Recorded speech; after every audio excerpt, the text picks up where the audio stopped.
রাসূলুল্লাহ সাল্লাল্লাহু আলাইহি ওয়াসাল্লাম মসজিদে বসে আছেন, একজন সাহাবী আসছে, মসজিদে ঢুকে নামাজ পড়ে নবীজির কাছে এসে সালাম দিচ্ছে। নবীজি বললেন, তুমি যাও আবার নামাজ পড়ো, তোমার নামাজ হয়নি। ও যে আবার নামাজ পড়ে আবার সালাম দিচ্ছে, নামাজ হয়নি আবার পড়ো। তিনবারের মাথায় বলছে, ইয়া রাসূলুল্লাহ, আমি এর চেয়ে ভালো পারি না, আমার একটু শিখাই দেন। কি শিখালেন খুব ভালো করে বোঝেন। নামাজে আল্লাহু আকবার বলে দাঁড়াবে, যা পারো কোরআন পড়বে, খেয়াল করেন, আপনি বেশি পারেননি, যা পারেন পড়েন। রুকু করবে, রুকুতে শান্ত হয়ে যাবে। আপনি কার সামনে রুকু করেন? সেজদা কার সামনে করেন? জীবনে কবরে সেজদা দেখেছেন? আজকাল ইন্টারনেটে পীরের সিজদাও দেখা যায়, আমি নিজেও দেখছি। দেখেন, পীরের সামনে যখন সেজদা করে খটাস করে মেরে উঠে পড়ে নাকি? কবরে যে যখন সেজদা করে খটাস করে মেরে উঠে পড়ে নাকি? প্রতিমার সামনে সেজদা দেখেননি? খটাস করে মেরে উঠে পড়ে নাকি? দুর্ভাগ্য। কবর পূজারী কবরে যে ভক্তি দিয়ে সেজদা করে পড়ে থাকে, পীরের পূজারী পীরের সামনে আমি নিজে দেখেছি কি আবেগ দিয়ে মহব্বত দিয়ে সেজদা করে পড়ে থাকে। প্রতিমা পূজারী প্রতিমার সামনে সেজদা দিয়ে পড়ে থাকে, আর আল্লাহর পূজারী আল্লাহর সামনে সেজদা দিতে গেলে কটাস করে মেরে দিয়ে উঠে পড়ে।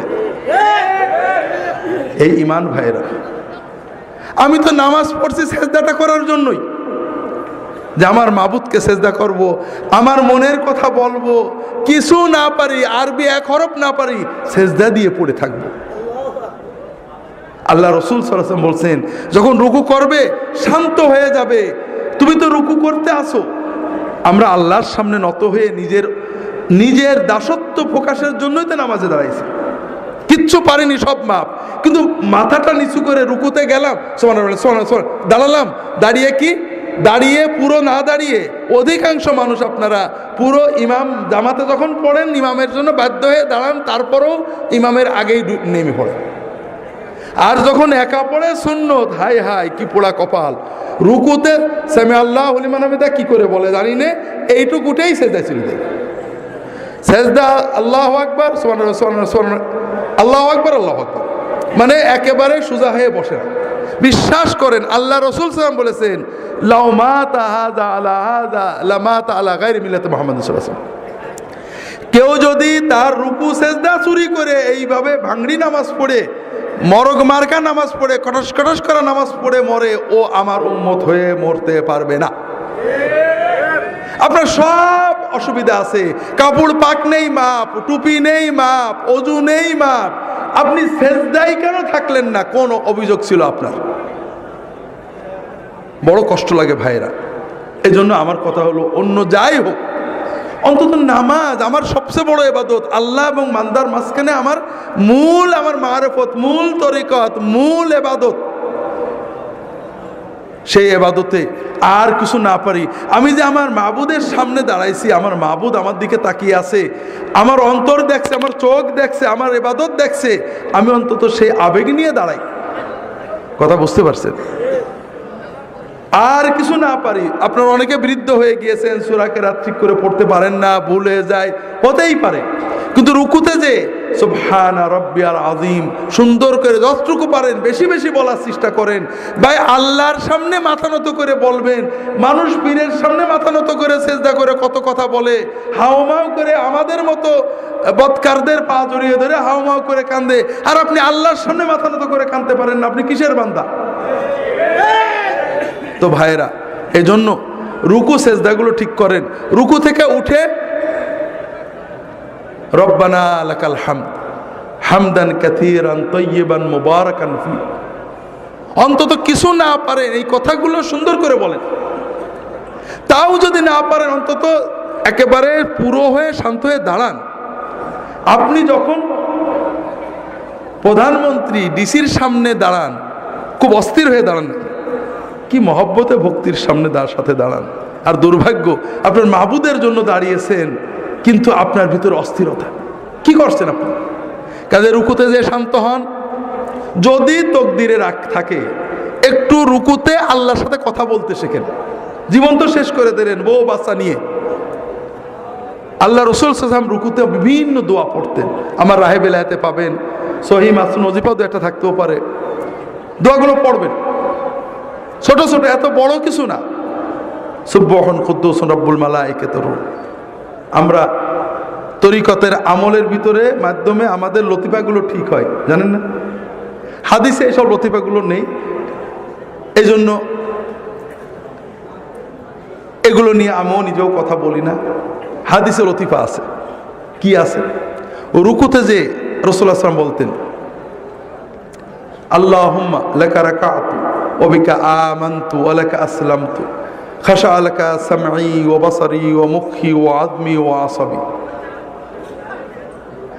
আল্লাহ, তুমি মহাপবিত্র, তোমার জন্য নত হয়েছি, আমি তোমার কাছে আত্মসমর্পণ করেছি, তোমার জন্য বিনম্রতায় নত হয়েছে আমার কান, আমার চোখ, আমার ব্রেন, আমার অস্থি, আমার সকল অনুভূতি। আপনি এগুলোর দিকে তাকিয়ে দোয়া পড়েন, বিশ্বাস করেন আপনি কয়েক মাস দোয়া পড়ে দেখেন আপনার সকল শরীর আল্লাহর কাছে নত হয়ে যাবে। তো পড়তে শেখেন, বেশি কষ্ট হবে না, কয়টা বাক্য কয়েকদিনে মুখস্থ হয়ে যাবে। উঠে দাঁড়ান, আল্লাহর সাথে কথা বলেন, রব্বানা। রব্বানা মানে কি? আল্লাহ আমার রব, লাকাল হামদ, প্রশংসা তোমার। লজ্জা লাগে এটা বলতে। কার কাছে বলছেন? হুজুরের কাছে কত প্রশংসা করেন, মন্ত্রীর কাছে, আল্লাহর কাছে একটু মুখ ফুটে বলবেন রব্বানা লাকাল হামদ, এটাও কষ্ট লাগে।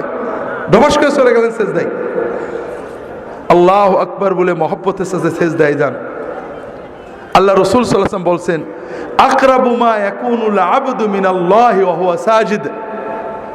বান্দা যখন নামাজে সেজদা দেয়, আল্লাহর সবচেয়ে কাছে বান্দা চলে যায়। ফাকসিরু ফীহি মিনাদ দুআ ফাইন্নাহু কামিনুন আইস্তাজাবা লাকুম। কাজেই সেজদায় যে আল্লাহর কাছে বেশি বেশি চাও, চাও, চাইতে থাকো। সেজদায় তুমি যা চাবে আল্লাহ কবুল করে নেবেন ইনশাআল্লাহ।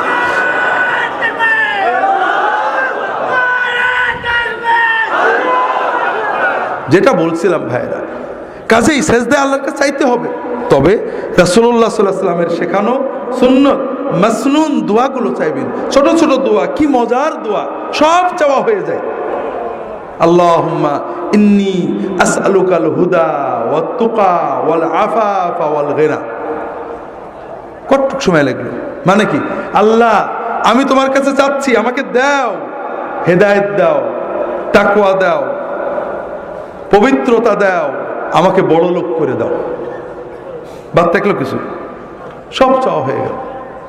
কোরআনে যেসব দোয়া আছে পড়বেন, রব্বানা আতিনা ফিদ দুনিয়া হাসানাতান ওয়া ফিল আখিরাতি হাসানাতান ওয়া কিনা আযাবান নার।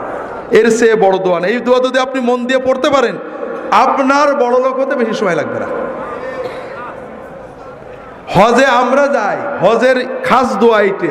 আর হজে গেলে হজ যদি কবুল হয়, আল্লাহ রাসূল বলেছেন তার আর কোনো অভাব থাকে না। কাজে আল্লাহর কাছে চাইতে থাকেন। বাবা মার জন্য চান, রব্বিগফিরলি ওয়া লিওয়ালিদাইয়া, চাইবেন সেজদায় পড়ে। বিভিন্ন দোয়া আছে, রাহে বেলায়েত অনেক পাবেন। রাসূল সাল্লাল্লাহু আলাইহি ওয়াসাল্লাম দোয়া করতেন দুই সেজদার মাঝখানে। আমরা নামাজ নষ্ট করি দুই জায়গায় বেশি। একটা রুকু আর সেজদার মাঝখানে, রুকু থেকে উঠে পুরো সোজা না হয়ে এইটুক হয়েই সেজদায় যায়, আছে না নেই? আপনি দেখেন ফজরের নামাজ তো পড়বেন, দেখেন অর্ধেকের বেশি মানুষ এরকম হবে। ইল্লা যদি দয়া করে ঠিক করে নেয় সেটা ভালো কথা। আর নামাজ নষ্ট করি, সেজদা থেকে উঠে পুরো বসি না, এইটুক বসে আবার সেজদা চলে যায়, আছে না নেই? আজকে ফজরের সময় দেখেন, আপনার আশেপাশে তাকায় দেখেন। অথচ রাসূলুল্লাহ সাল্লাল্লাহু আলাইহি ওয়াসাল্লাম দুই সাজদার মাঝখানে দোয়া করতেন। কি বলতেন? রব্বিগফিরলি ওয়ারহামনি ওয়ারযুকনি ওয়াহদিনি ওয়াআফিনি ওয়াফু আন্নি ওয়াজবুরনি ওয়ারফানি। এই দোয়াগুলো পড়তে আমি একা ঘড়িতে মেপে দেখছি 5 সেকেন্ড থেকে 10 সেকেন্ড লাগে। যদি দ্রুত পড়েন 5 সেকেন্ড হয়ে যাবে, একটু শান্তভাবে পড়লে 10 সেকেন্ড লাগবে সর্বোচ্চ। কথা কি বুঝতে পারছেন? এই 5 সেকেন্ডে 10 সেকেন্ডে কি চাইলাম? আল্লাহ আমার গুনাহগুলো মাফ করে দাও, আল্লাহ আল্লাহ আমাকে রহমত করো, রহমত দিয়ে আমার জীবন ভরে দাও, আল্লাহ আল্লাহ আমার রিজিক বাড়াই দাও, আল্লাহ আল্লাহ আমাকে হেদায়েত করে দাও, আল্লাহ আল্লাহ আমাকে পরিপূর্ণ সুস্থতা এবং নিরাপত্তা দাও। আল্লাহ আমার গুনাহগুলো মুছে দাও, আল্লাহ আমার মর্যাদা বাড়িয়ে দাও, আল্লাহ আমার ক্ষয়ক্ষতি পূরণ করে দাও। আর বাকি থাকলো কি দোয়া বলেন?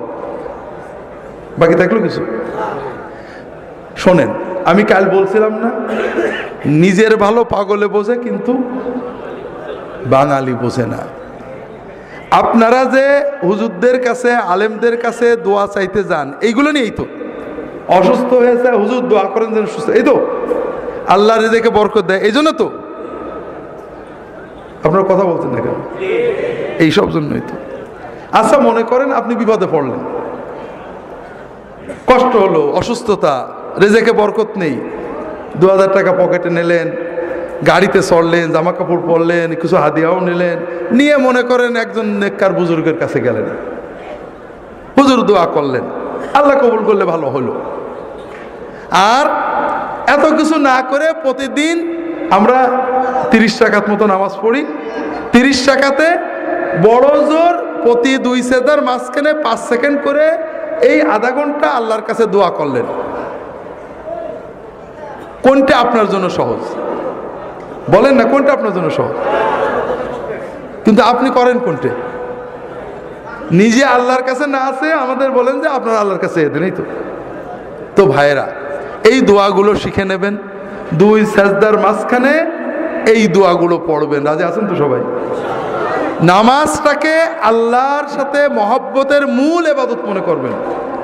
আর কিছু না পারেন, কানা রাসূলুল্লাহ সাল্লাল্লাহু আলাইহি ওয়াসাল্লাম রুকুহু ওয়া সুজুদুহু ওয়া কামাতুহু ওয়া জালসাতু বাইনাস সুজুদ কারীবাম মিনাস সাওয়া। রাসূলুল্লাহ যতক্ষণ রুকুতে থাকতেন, রুকু থেকে উঠে দাঁড়িয়ে প্রায় ততক্ষণ থাকতেন, যতক্ষণ সেজদায় থাকতেন 2 সেজদার মাঝখানে প্রায় ততক্ষণ বসে থাকতেন। বুঝতে পারেননি? সাহাবারা বলছেন রাসূলুল্লাহ সাল্লাল্লাহু আলাইহি ওয়াসাল্লাম অনেক সময় আমাদেরকে নিয়ে জামাতে নামাজ পড়তেন, রুকু থেকে উঠেছেন, রব্বানা লাকাল হামদু হামদান কাসীরান তাইয়িবান বলেই যাচ্ছেন। আমাদের মনে হতো যে সেজদা যে করা লাগবে, নবীজি সাল্লাল্লাহু আলাইহি ওয়াসাল্লাম বোধহয় ভুলেই গেছেন। সেজদা দিয়ে উঠে, সেজদার থেকে উঠে বসেছেন, বসে দোয়া করছেন। আমরা ভাবতাম যে আর এক সেজদাতে বাকি আছে, এটা বোধহয় নবীজি ভুলেই গেছেন। এর নাম নামাজ। মহব্বতের সাথে অন্তর দিয়ে, কিছুই না পারেন অন্তত সুবহান রাব্বিয়াল আলা। আপনারা এই যে হুজুররা আসে জিন্দাবাদ দেন, মহব্বত লাগে না? অন্তর দিয়েই তো বেরোই জিন্দাবাদ। আল্লাহর জিন্দাবাদ কি? আল্লাহর জিন্দাবাদ হলো সুবহানাল্লাহ। তা আপনি আর কিছু না পারেন, রুকুতে সেজদায় আল্লাহর জিন্দাবাদ, সুবহান রাব্বিয়াল আযীম, সুবহান রাব্বিয়াল আযীম, মহাপবিত্র আমার রব, এইটুক তো অন্তত মহব্বত করে বলতে পারেন না? আল্লাহ তাআলা আমাদের নামাজগুলোকে সুন্নাত মতো আদায় করার তৌফিক দান করুন, আমিন।